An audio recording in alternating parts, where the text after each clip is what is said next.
Welcome back to Compass, Finding Spirituality in the Everyday. My name is Ryan Dunn, and in this episode of Compass, we're joined by Reverend Elizabeth Riley. She discusses with us the concept of rage prayer, which is fully expressing ourselves with God in authentic, honest ways, even if that begins to move into explicit anger and frustration.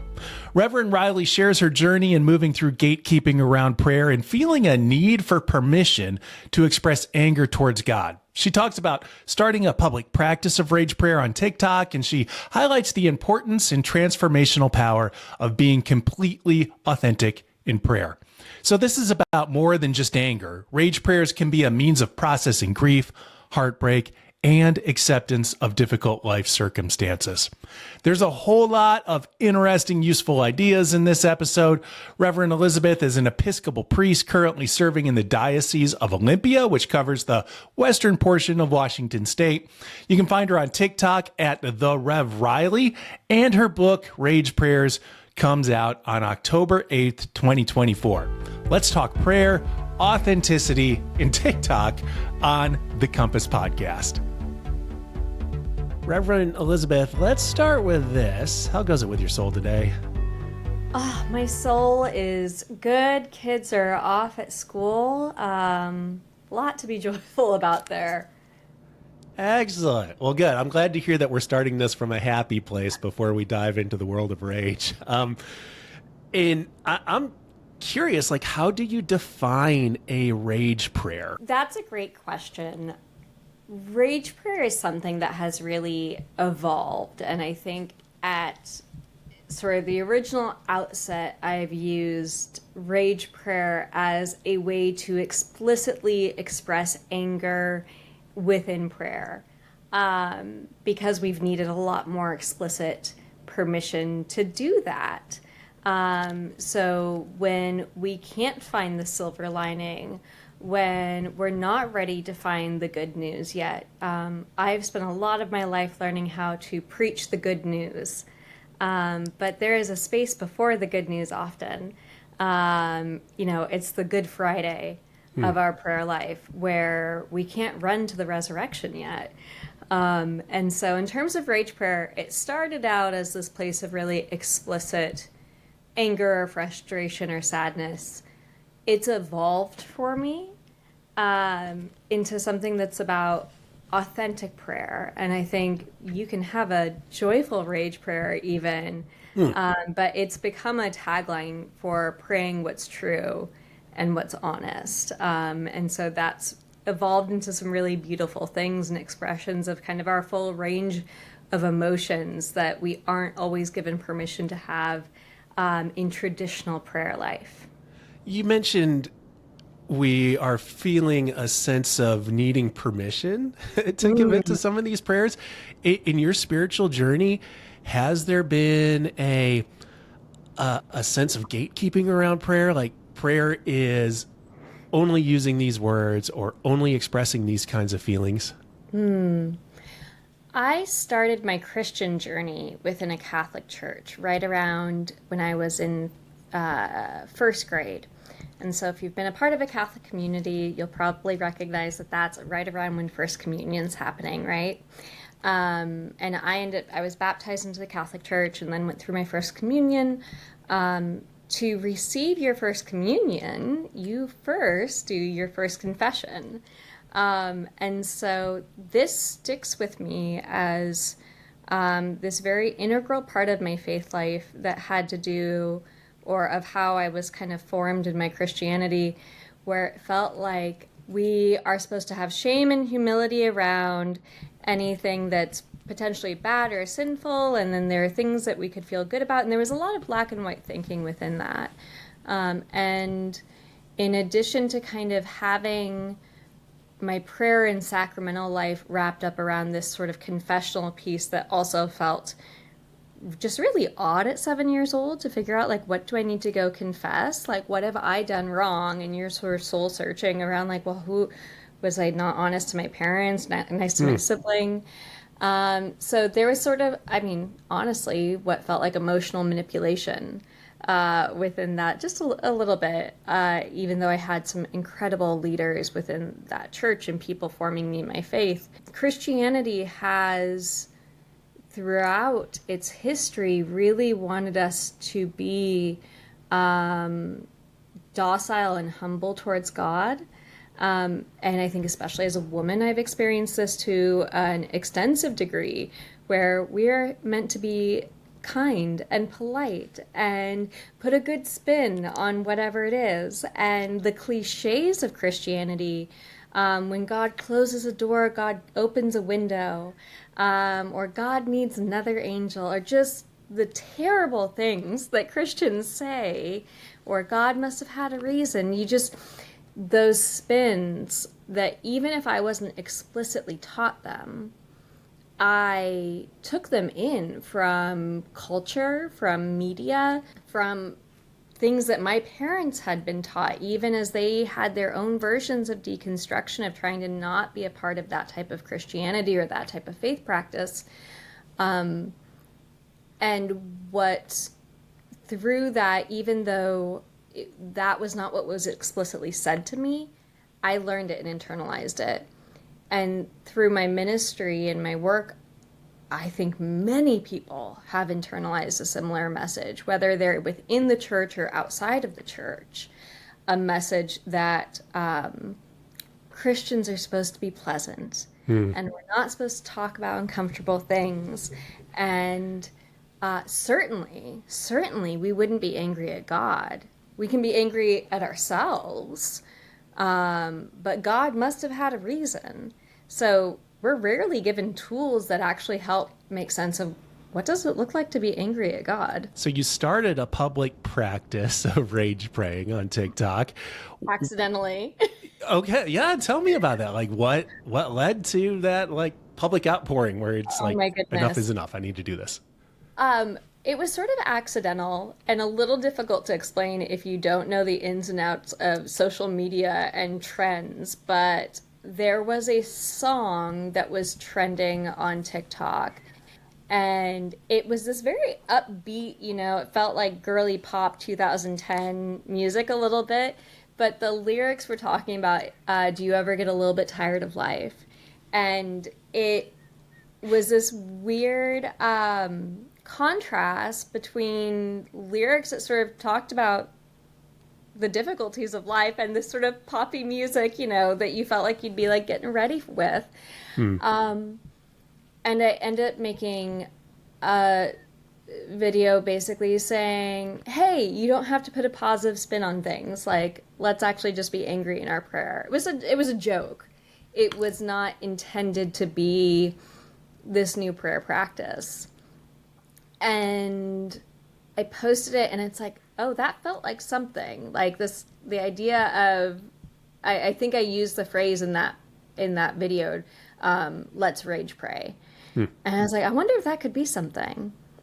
A week later, my divorce started.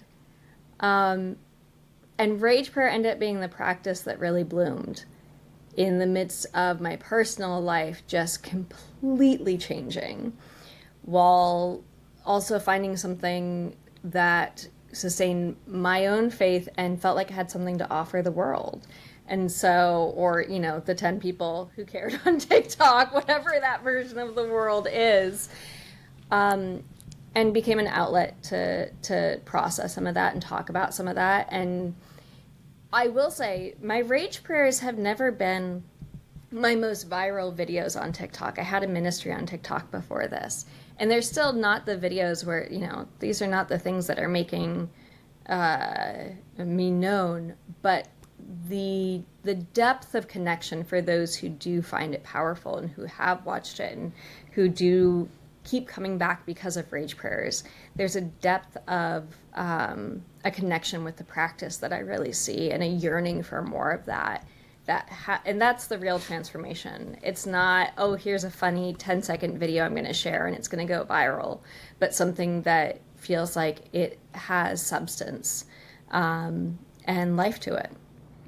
So as you started to cultivate this as a practice for yourself, did you start to look for kind of a precedence in that? Like, were you combing through the hymnal looking for expressions of rage prayer or through scripture? Well, I didn't have to comb far, thank goodness. It really, I think part of why it was so easy for me to go to this practice is because as soon as I sort of had a name for it, I also saw it throughout our history, throughout our scriptures. This is not new.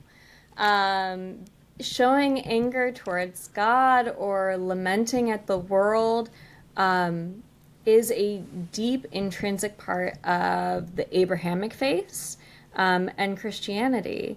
So I've actually often used this within my funeral sermons, homilies, that no matter how long or how well a life is lived, we are given permission to grieve. And as we celebrate a life, it's okay for us to grieve what's not there. And that even Jesus, before he raised Lazarus from the dead, he wept. As Jesus was on the cross, he cried out, my God, why have you forsaken me?" It's throughout our scriptures in the Old Testament and in the New Testament.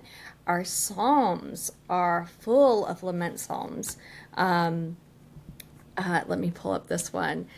Psalm 130, "Out of the depths I cry to you, O Lord, Lord, hear my voice." There's deep yearning in our scripture. The entire book of Job is a great example, right? Our scriptures are the stories of humanity's encounters of God and all of our human experiences, the great highs and the lowest lows, and how we relate to God through that. And we see incredible grief and lament and anger throughout scriptures. The grief of Mary at the death of Jesus, the grief of Moses not reaching the promised land. These are not all happy endings. But that doesn't mean that there's not good news. But I think we've conflated it a little bit too much, that Christians need to have these Disney happy ending outlooks, which is really not that biblical. Our scripture is a lot more honest. I love the story, the road to Emmaus. So on the road to Emmaus, we have the resurrection of Jesus has happened, right? And yet the world is still what it is. And these individuals are walking and really grieve, like nothing has changed. What is different in the world? And it expresses this really true thing that even in the whole hope and light of the resurrection, everything is not fixed. And I think that is something to pay attention to in our own practice. All of us experience rage. We all experience frustration, sometimes on the daily. Few of us feel assured enough, I guess, to kind of tarry in that space where we're like sitting with rage. And here you've set out to provide a tome of rage prayers, probably 100 or so plus. What did the process of like setting all these down and editing them over and over again, what did that do to you, or what has it done for you in terms of like your spiritual journey or feeling a sense of connection with the divine? It's been a huge gift. I mean, for myself to engage that practice, but the number of people who have walked alongside me in this process, who have given feedback, who have been part of talking through what is it like to rage? What are the things we want to rage with? And I think the way in which I've gotten to see other people's spirituality sort of shift through that process has been a real gift. I've really mapped, or I loosely mapped rage prayers onto the prayers of the people. We already have a map in our liturgy for praying in the Episcopal Church. And so there's a section on praying with faith, praying for justice, raging through the human condition, and finding that, and I think this is part of what's helped me expand rage prayer in my own mind to be beyond just the explicit anger at life or God, but to see rage prayer as being about authenticity. And actually it can be giving thanks for something ending that needed to end. I do end the book with a section called Petty Rage, which is daylight savings and taxes and, traffic. So the subscription was speaking to me. The raging over forgotten subscriptions. Yeah. Exactly, right? The reply all. God, I know why you sent the floods. Like, we get the reply all. Part of the process has been teaching me, and what I try to emphasize in the book is we are never meant to stay in rage. Okay? My hope is not that we will go and live in anger, but that in freely expressing it, we can move through it. And so, as odd as it is to say, I think my experience has led me to actually having a lot more peace and a lot more joy, because we're not repressing and bottling those things up, but giving them voice and truth and honoring those experiences. And that's what leads to transformation. In our world, there's plenty to be angry about. There's plenty of injustice. And we can't ignore it. We can't push it down. We can't just hope someone else will fix it. But giving our authentic response of anger can also allow us to say we cannot leave the world as it is and fuel us into changing it. So as we rage for justice, what are we not going to tolerate in terms of marginalization and dehumanization in our world, and how can our anger lead us to changing the world? And when you look at the social justice movements that have happened throughout history, and I think movements that are happening now, when we see how young people are being mobilized in voting, when you see people fighting injustices of genocide throughout the world, it is expressions of authentic anger that push us to want the world to change for the better.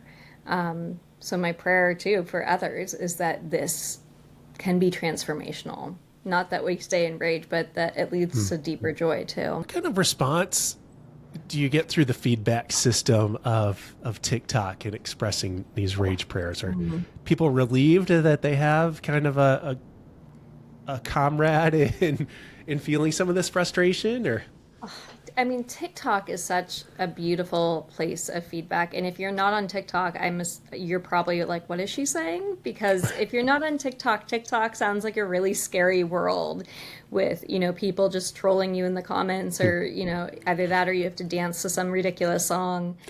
I have found on TikTok the most incredible community of people, often who are disillusioned with the institution of the church, but who over and over and over speak to the healing that rage prayer has given them, the healing that progressive clergy on TikTok have given them. So I'm part of a much bigger umbrella of clergy throughout Christian and non-Christian faiths. Our Jewish siblings are on there, and we have Muslim siblings on there, and folks who are making content and talking about being a progressive person of faith in the modern day and age. And what that's gotten to build with a community of folks who have left church because it's been dominated by voices that don't match any of their ideologies, and to give them a space where they can encounter that. I get so much feedback of healing and hope. People who have said, I don't know if I will ever go back to church, but thank you for giving me a glimpse of God, or this healed something that was broken in me, or whatever it is. And I see this on other progressive clergy TikToks as well. So I have just found an incredible response, which is in contrast sometimes to the response of the institution. So my rage prayers are not every Christian's cup of tea. And I saw that very quickly as I started seeing reviews from maybe more conservative Christians or folks who were expecting one thing. and found me to be very different. And I'm okay with that. I know that how I practice my faith, I mean, look, the negativity I get on Facebook, on TikTok is usually about me being a woman and, you know, speaking for the devil. So I'm used to not being everyone's cup of tea. And sometimes I'm like, okay, so as long as I'm upsetting the right people, we're okay. So I will, from the institution of the church and from the Episcopal Church, there are certainly folks who want us to appear a certain way, who want a sort of properness from clergy. I cuss quite a bit in this book. That's part of rage prayers. So I know this isn't for everyone, and I'm okay with that. But for the people who need it, from the swarms of people who have left the church and who have never dared step foot in our spaces, they're the ones giving me the best response. And so it gives me a lot of hope for what the future of, not the church necessarily, but humanity's relationship with the divine, which should and hopefully is bigger than any institution of faith, that can have a future and a hope and a possibility. Is there one particular rage prayer that you've written down that you go back to again and again?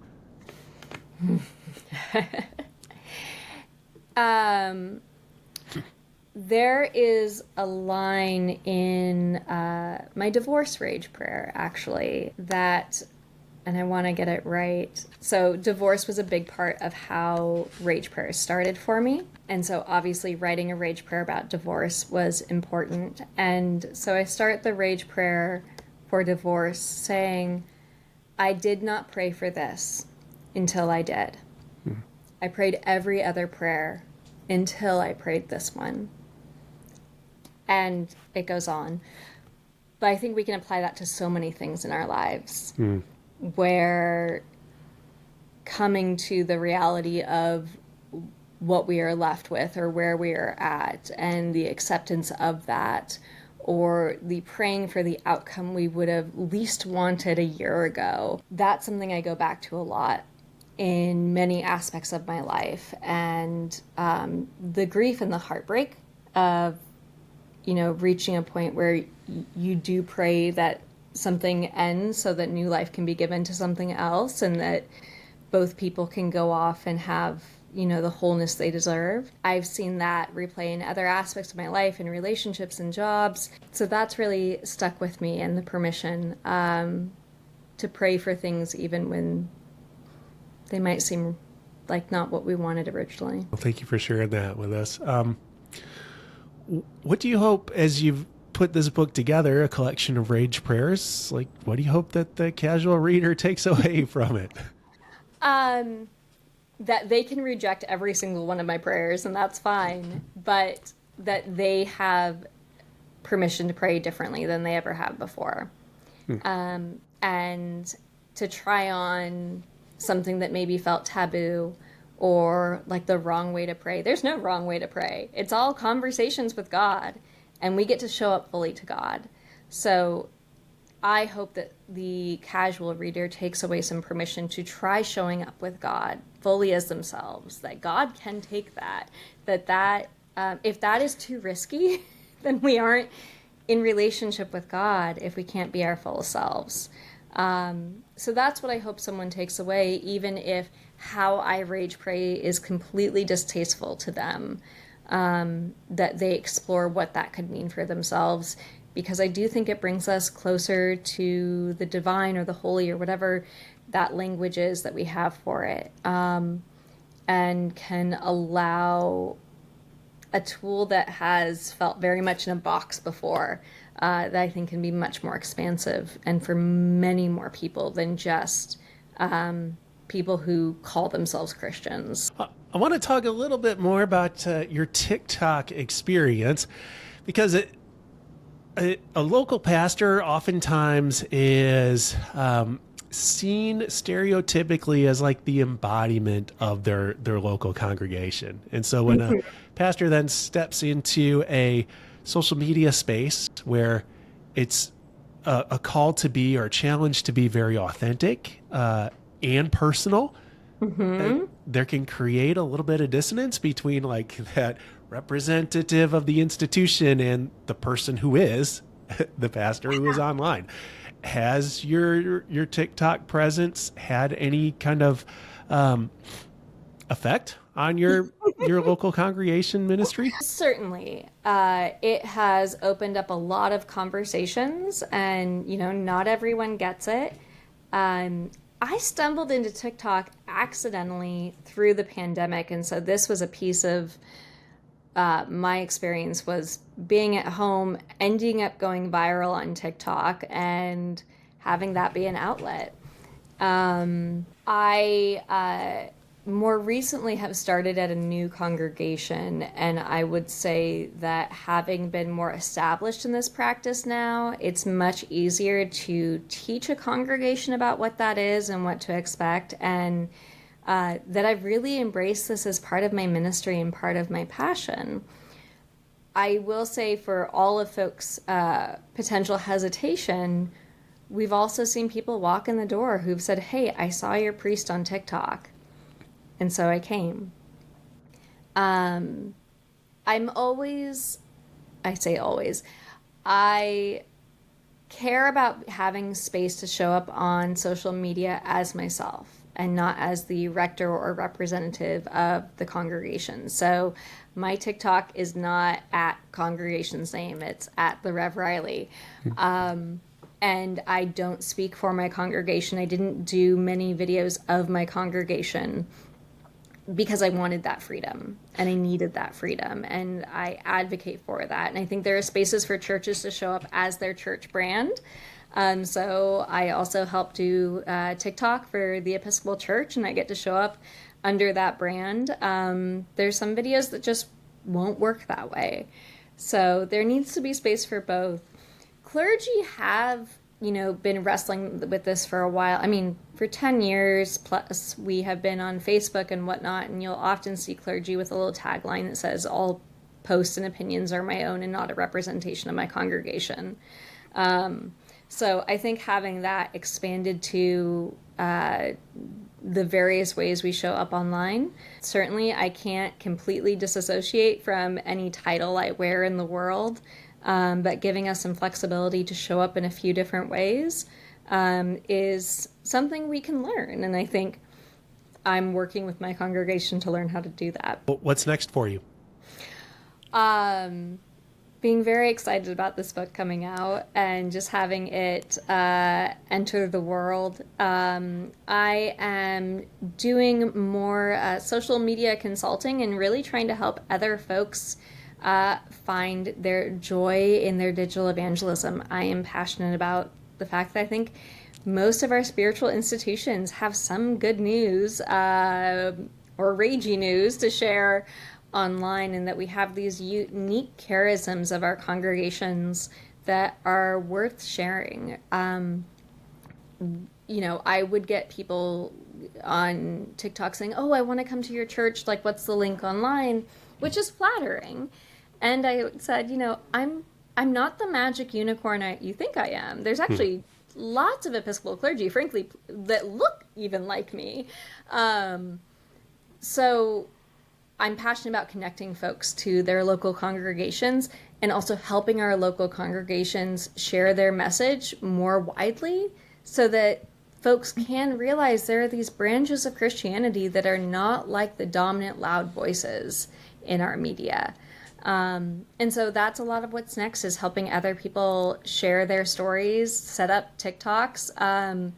I was at General Convention this summer, taking videos of bishops, getting them to do blessings, and helping share just some authentic, easy, good news. And it was amazing to see the response to that. So hopefully a lot more of that sort of work. Well, it's at the Rev Riley on TikTok. Any other convenient spot for people to...